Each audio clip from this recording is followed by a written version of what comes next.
வணக்கம் அன்பு நண்பர்களே. இந்த திருக்குறள் நறுக்குரை உரையாசிரியர் முனைவர் மீனாட்சி சுந்தரம், பெரியகுளம் அரசு உயர்நிலைப்பள்ளியுடைய தலைமை ஆசிரியர்.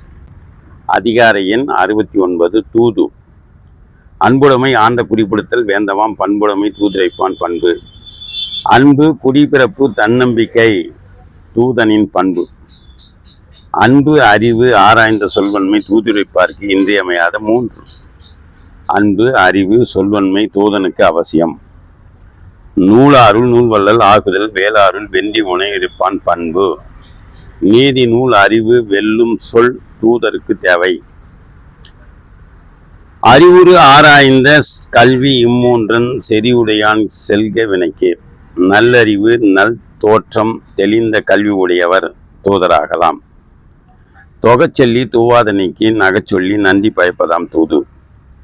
தூதருக்கு சிறப்பு கொடுத்தல் பயனில நீக்கல் இணையவை கூறல். வெற்றுக்கண் அஞ்சான் சலச்சொல்லி காலத்தால் தக்கது அறிவதாம் தூது. சூழல் அறிதல் அஞ்சாமை சொல்லாற்றல் தூதுவனுக்கு தேவை. கடனறிந்து காலம் கருதி இடனறிந்து எண்ணி உரைப்பான் தலை. கடமை காலம் இடம் ஆராய்ந்து தூதுரைப்பார். தூய்மை துடிமை துணிவுடைமை இம்மூன்றன் வாய்மை வழிவுரைப்பான் பண்பு. தூய்மை துணிவு வாய்மை தூதுரைப்பார் பெரும் பண்பாகும்.